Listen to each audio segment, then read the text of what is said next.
Hi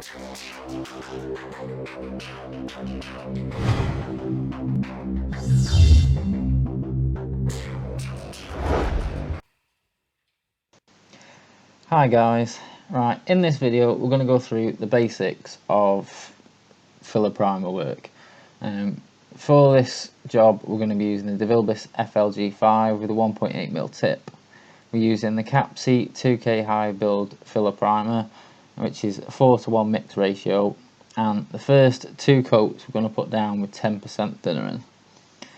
So what I've done, I've got a camper van in at the moment I'm doing some work on, so this video, I'm going to make this video up out of some footage of this job that I'm doing at the moment.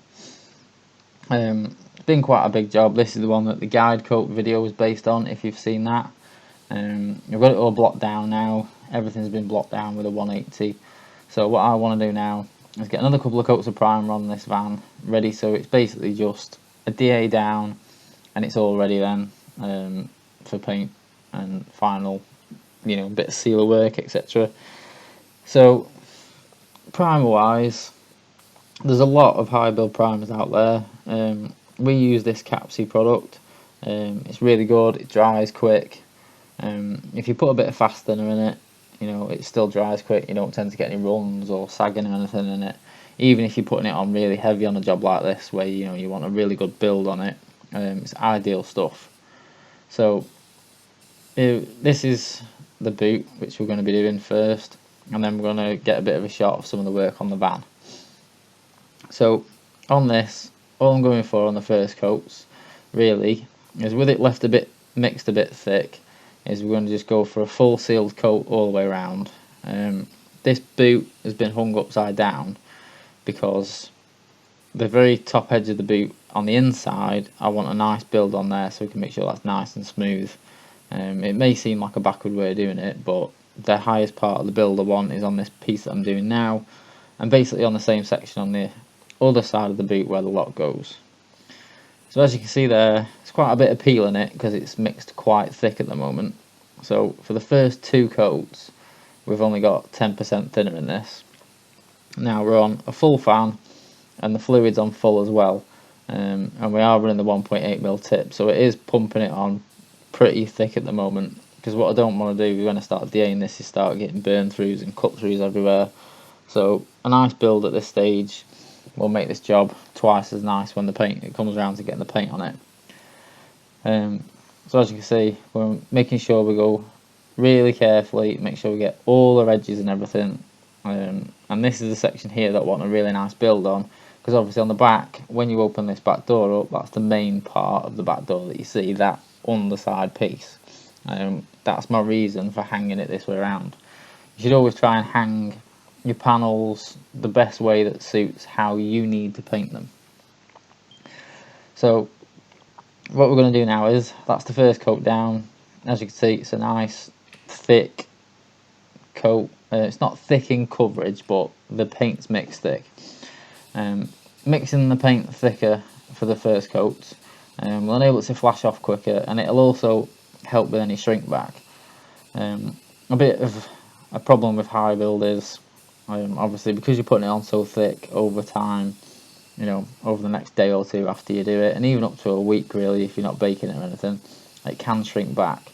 So if you've gone with an 80 or harsher than an 80, then you're going to get a lot of shrink back, and then you're going to end up with a lot of scratches. So if you DA'd this off the next day, the issue that you're going to get is, a week after you've painted it, you're going to start getting sink back lines coming through, and they might be where there's been cut throughs, there might be where the filler's been, it might be just where you've sanded too harsh.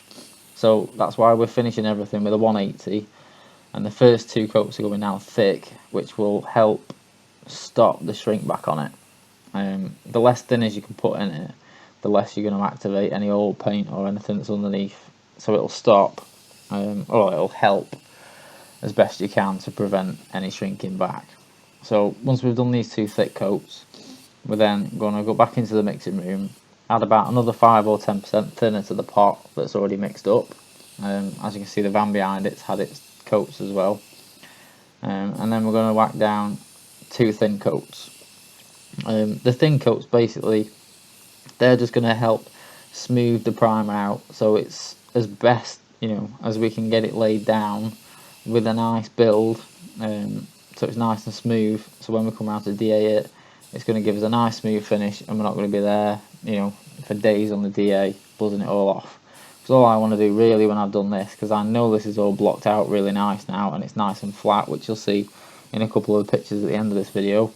All I really want to do is get some really good quality P500 discs on a DA with the interface pad and buzz this down just to get all the orange peel out of it, and maybe any little bits of dust etc that have landed in it, and then I can start prepping the van up for paint.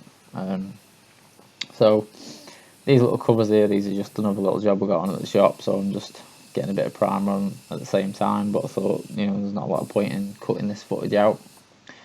You will notice I've got a nice pair of pink gloves on there. You know, you should always make sure that when you're mixing paint, when you're spraying paint, anything to do with anything really that's got chemicals in, you're wearing decent gloves. A lot of people think, well, you know, you just want a mask on, or you just want this, or you just want that. At the end of the day, if you're putting your hands in the paint, or you get paint in your hands, you get thinners on your hands, anything like that, it's going to soak through your skin and you're still absorbing the chemicals. It's another reason why we wear the spray suits, which I'll probably be doing a video on next week, because we've got a couple of different styles of spray suit coming for you guys, so we can do a bit of a review. This is now just back in the mixing room. See, just emptied that out of the gun, and just adding another 5 or 10% now fast thinner to the mix. I'm going to give that all a really good stir up now, and then back through a filter again, straight back into the gun, and then I'm going to show you a bit of footage of one coat. All this that I'm doing here is temperature, material, everything specific. The problem with it is, you know, you might use a different high build, you might not be able to get this capsy stuff. Your supply, you know, your local guys might not have it, or the place you work might not have it. So everything's going to need adjusting, you know, to the mix, your style of spraying. You know, you might have a heated booth, we don't. We can bake before or after to warm it up, but while we're spraying, it's just basically, you know, the temperature that the booth is sat at the time. And obviously if the fan's running like it is here, then you're going to be pulling cold air in, so you know, you need to make sure you're careful, and you'll get a feel for your paints and your mix ratios and what's the best thinners to use, whether you're going for fast or medium or slow. In the summertime I like to put slow in the clear, it helps it flow out a lot better when there's a lot of heat.